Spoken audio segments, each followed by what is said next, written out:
Okay, so guys, now let's continue with our series. So now we have to begin with the dendritic cells.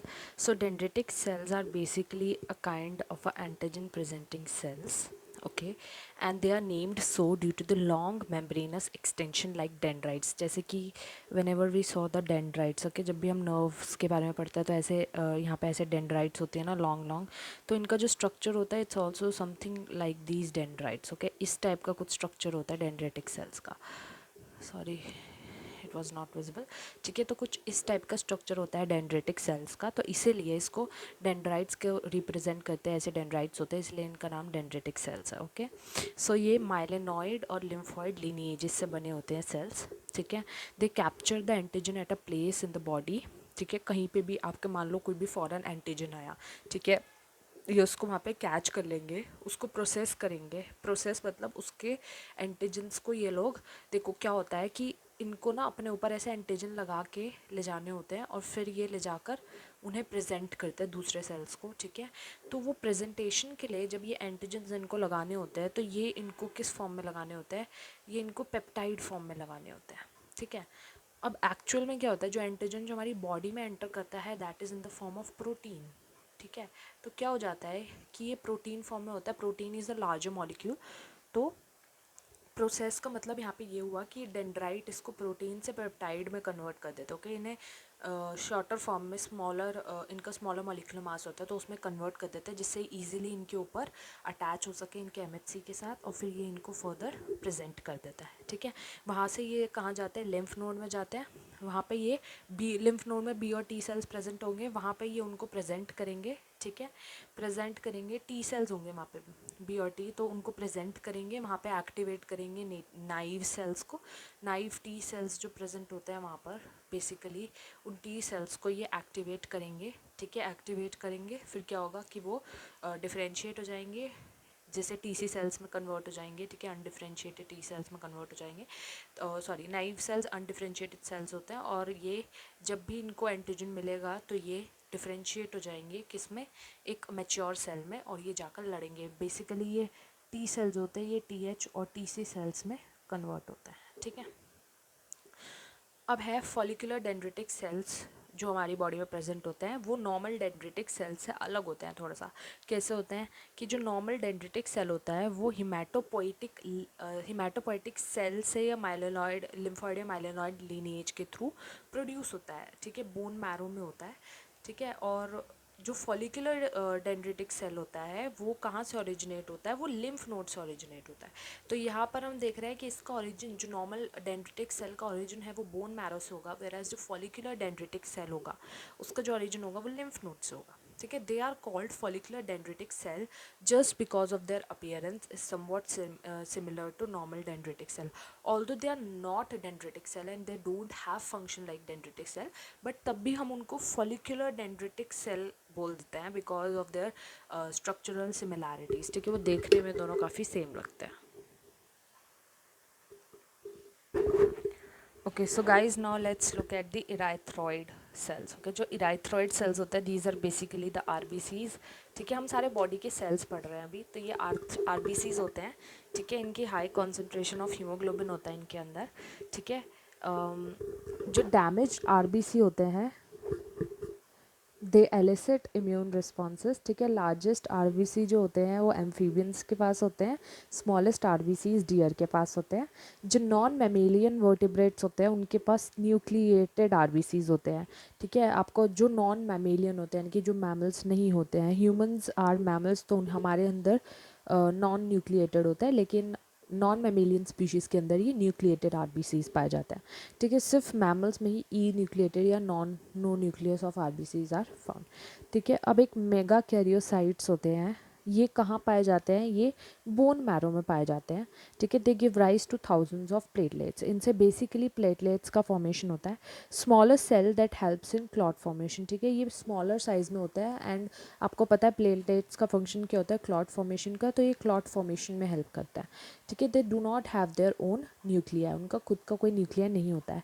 जो mega karyocytes होते हैं, nucleus होता है, वो destruct होते हैं, फिर वहाँ से उनके डिस्ट्रक्शन से क्या बनता है, प्लेटलेट्स बनते हैं.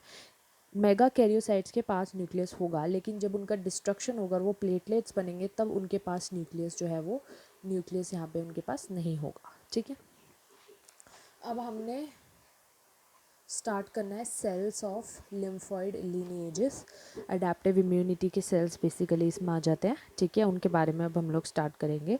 तो ये 20 टू, आई होप ये आपको विजिबल है, थोड़ा लाइट लिखा हुआ है, 20 to 40% जो होता है इज सर्कुलेटिंग WBC है 99% of the cell in the lymph. ठीक है, 20 to 40% सर्कुलेटिंग WBC में पाए जाते हैं सेल्स ऑफ लिम्फॉइड लिनिएजेस, और 99% ये लिम्फ में पाए जाते हैं। ठीक है, 99% of cells in the lymph liquid part of WBC they form. ठीक है, 99% of the lymph liquid part में ये WBC के होते हैं।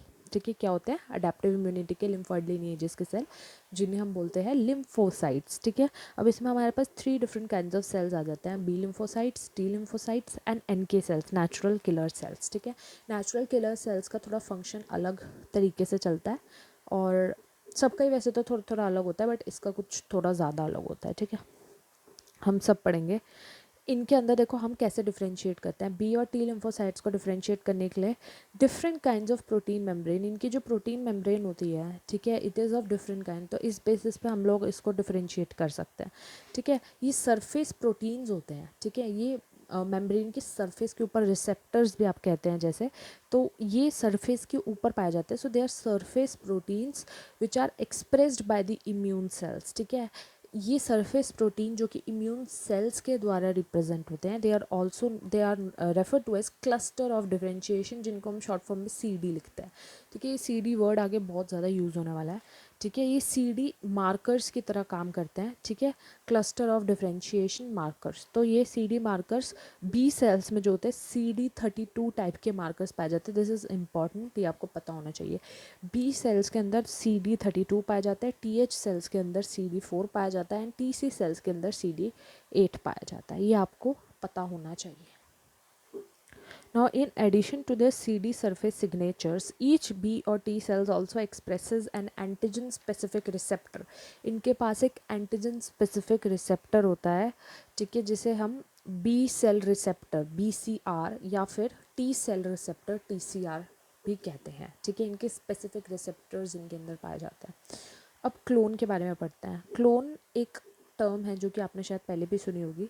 All receptors on a single cell surface have identical structure. ठीक है, एक सिंगल सेल की सरफेस पे जितने भी ऊपर ऐसे प्रोटीन्स अटैच होंगे, उन सब का स्ट्रक्चर जो होगा वो सेम होगा। ठीक है, आइडेंटिकल स्ट्रक्चर होगा। If the cell divide to form 2 cells, अगर मान लो इस सेल से डिवीजन हुआ, यहाँ पे 2 और सेल्स बन गए, ठीक है, तो क्या होगा, तो इनके जो पेरेंट सेल के ऊपर जैसे रिसेप्टर थे, इनके ऊपर भी वही सेम आइडेंटिकल रिसेप्टर्स होंगे। ठीक है, ये बात है। तो ये इससे क्या होता है कि ये हम इन्हें कह सकते हैं कि इस सेल के ये वाले सेल्स क्लोन है। क्लोन क्यों? क्योंकि they are completely identical to the parent cell. ठीक है, तो ये क्लोन्स बोला जाता है इन्हें। ठीक है, सेम CD मार्कर होता है इनके ऊपर। अ गिवन T और B cell is called a naive cell, जब वो अनडिफ्रेंशिएटेड फॉर्म में होता है। ठीक है, जब वो मैच्योर नहीं होता है तब हम उस सेल को नाइव सेल बोलते हैं। ठीक है, until they encounter N antigen, जब उनका एंटीजन एनकाउंटर होता है तो वो डिफ्रेंशिएट हो जाता है। ठीक है, मान लो जो आपका T सेल है, ये भी नाइव सेल है, अभी यहाँ पे कोई भी आपका एंटीजन बॉडी में नहीं आया। अब जैसे इसको कोई एंटीजन मिलेगा तो डिफ्रेंशिएट होगा 2 टाइप के सेल में, TC सेल्स, TH सेल्स, ठीक है, और मेमोरी सेल्स में।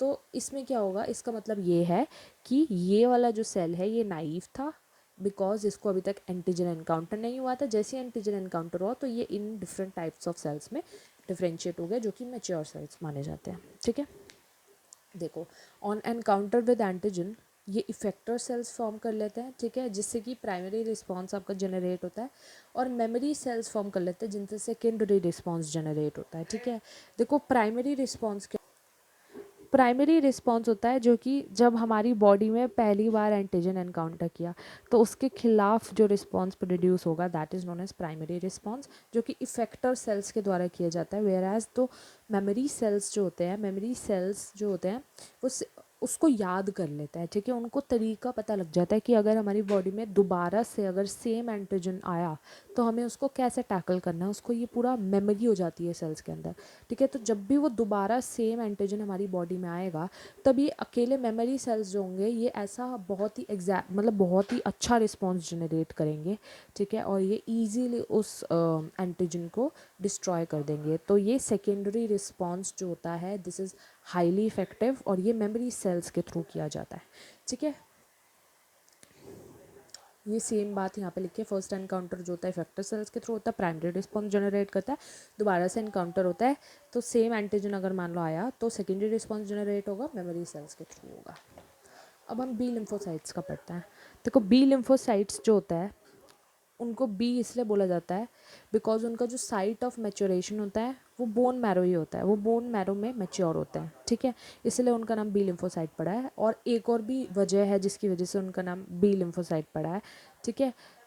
देखो वजह तो यही है, बोन मैरो में ये हो रहा है, लेकिन कहाँ से ये ओरिजिनेट हुआ है, इनका जो बी लिम्फोसाइट इसलिए बोला जाता है बिकॉज इनकी जो site of maturation in birds थी वो ब्रूसा ऑफ फैब्रिकस में हुई थी, ठीक है। ब्रूसा ऑफ फैब्रिकस भी बी से स्टार्ट होता है और बोन मैरो भी होता है, तो आप किसी भी तरीके से याद कर सकते हैं, बट इसका जो मेन थियोरेटिकल रीज़न है वो यही वाला है कि ब्रूसा ऑफ फैब्रिकस में बर्ड्स के मैच्योर होता है ये, इसीलिए इसको बी लिम्फोसाइट बोला जाता है, ठीक है, बर्ड्स के केस में। अच्छा, अब स्पेसिफिक बी सेल रिसेप्टर्स होते हैं सरफेस पे, जिसे हमने पहले भी बात किया था, BCR यानी कि बी सेल रिसेप्टर्स, ठीक है। ये किस पे होता है, इम्यूनोग्लोबुलिन्स पे प्रेजेंट होते हैं। They are globulin proteins that are found attached on the cell surface, इनको हम इम्यूनोग्लोबुलिन्स बोलते हैं। अब देखो मान लो नाइव से ये एक्टिवेट हुआ तो ये दो टाइप के सेल फॉर्म करेगा, हमने भी पढ़ा था, इफेक्टर सेल और मेमोरी सेल्स, ठीक है।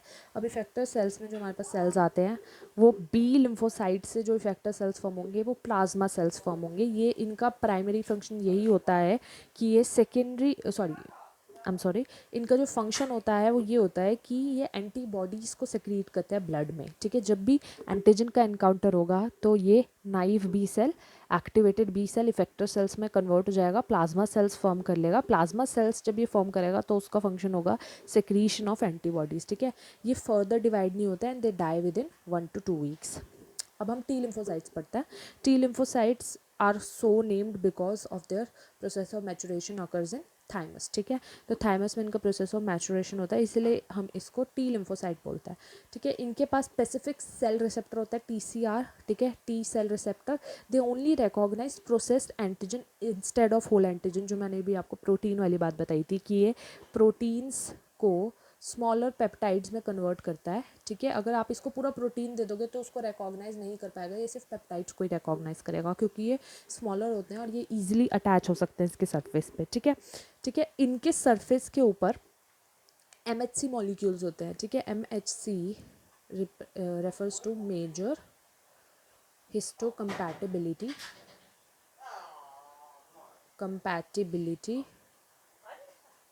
कॉम्प्लेक्स, ठीक है।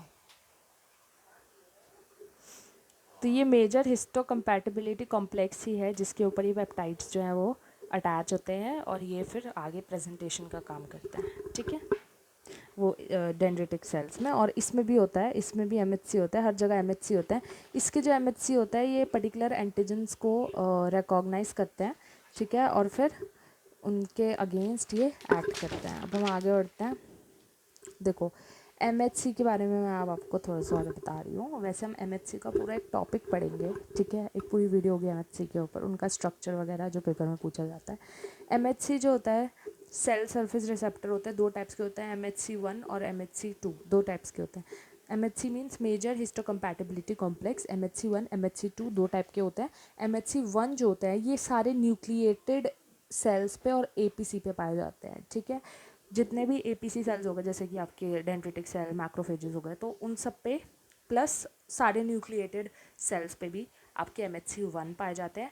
MHC2 जो होते हैं ये APC पे पाए जाते हैं, ठीक है। MHC1 MHC2 दोनों APC पे पाए जाते हैं, ठीक है, लेकिन जो न्यूक्लिएटेड सेल्स होते हैं उन पे MHC1 ही होगा बेसिकली, और APC पे मोस्टली MHC2 पाए जाते हैं, ओके। अब देखो टी लिम्फोसाइट्स मैंने आपको बताया था, जब ये डिफरेंशिएट होंगे तो ये TH और TC सेल्स में डिफरेंशिएट होता है। TH सेल्स जो होता है इनका CD4 रिसेप्टर होता है, ठीक है, क्लस्टर ऑफ डिफरेंशिएशन मैंने आपको पहले बताया था, प्लस इस पर TCR भी प्रेजेंट होता है, T सेल रिसेप्टर्स। वैसे ही जो TC सेल्स होता है इन पे CD8 होता है और TCR प्रेजेंट होता है, ठीक है। TCR would recognise the antigen complexed with MHC2, ठीक है। तो क्या होगा, ये MHC2 TCR would recognise the antigen, ठीक है। एंटीजन क्या, देखो टी सेल्स को क्या होता है, इनका फंक्शन होता है कि जब कोई भी आपकी बॉडी में इन्फेक्शन आया तो सबसे पहले APC क्या करेगा, उसको जाके प्रेजेंट करेगा TC सेल्स के पास। अब TC सेल कैसे रिकॉग्नाइज करे कि भैया यही वाला इन्फेक्टेड सेल और हमें इस एंटीजन को, यानी कि उस एंटीजन को रिकॉग्नाइज करेगा तभी तो आगे जाके मारेगा। तो रिकॉग्निशन का जो फंक्शन होता है वो तभी होता है जब एंड उसके रिसेप्टर्स तभी रिकॉग्नाइज करेंगे जब एंटीजन MHC के साथ कॉम्प्लेक्सड होगा। अगर MHC के साथ एंटीजन कॉम्प्लेक्स नहीं होगा तो ये उसको आइडेंटिफाई नहीं कर पाएगा, ठीक है। ऐसे ही TC सेल MHC1 के साथ, ठीक है, ये MHC2 के साथ, ये MHC1 के साथ, TC सेल्स MHC1 के साथ जो होता है एंटीजन कॉम्प्लेक्स जो होते हैं उसी को ही ये रिकॉग्नाइज करेगा, ओके। नाउ जो CDs होते हैं, ठीक है, ये ओनली MHC1 या 2 को रिकॉग्नाइज करते हैं, वेयर एज जो TCR होगा, ठीक है, TCR जो होता है वो MHC1 और MHC2 प्लस एंटीजन को करेगा रिकॉग्नाइज। जो हमने पहले क्लस्टर ऑफ डिफरेंशिएशन के रिसेप्टर्स पढ़े थे, ठीक है, वो रिसेप्टर्स सीधा से सीधा MHC1 MHC2 को रिकॉग्नाइज कर देगा और एक्ट कर देगा। लेकिन जो TCR होंगे, जो टी सेल के रिसेप्टर्स होंगे, वो क्या करेंगे, वो MHC1 MHC2 प्लस एंटीजन होना चाहिए। अगर प्लस एंटीजन नहीं है, सिर्फ MHC है, तो वो रिकॉग्नाइज नहीं करेगा, ठीक है। देखो TC सेल में जो CD4 CD8 का रेशियो रहता है वो 2:1 रहता है, ठीक है। Change in this ratio is often an indicator of immuno deficiency. ये आपका जैसे भी जो भी टेस्ट्स होते हैं हमारे WBC के, ल्यूकोसाइट काउंट वगैरह के जो टेस्ट होते हैं, ठीक है, उसमें क्या होता है कि उसमें ये रेशो चेक किया जाता है, ठीक है। अगर ये रेशो आपका कम है या चेंज हो रहा है किसी भी तरीके से, कम है ज़्यादा है, तो फिर वो ऑटोइम्यून डिजीज़ या इम्यूनो डेफिशिएंसी होता है। ऑटोइम्यून डिजीज़ या इम्यून डेफिशिएंसी इस रेशो को देख के हम लोग बता सकते हैं, ठीक है। अच्छा, मैं वीडियो ज़्यादा लंबी नहीं करूँगी, थोड़ा सा और बता रही हूँ। देखो मान लो हमने CD8 नाइव CD8 सेल है, ठीक है, CD8 का T सेल है हमारे पास, उसको एक एंटीजन मिला, ठीक है, जिसपे MHC1 मॉलिक्यूल था, तो वो एक्टिवेट हो जाएगा, डिफरेंशिएट हो जाएगा और वो साइटोटॉक्सिक T सेल बनाएगा। देखो मैंने आपको यहाँ पे बताया था कि ये जो TC सेल्स होते हैं ये CD8 को रिकॉग्नाइज करता है, ठीक है।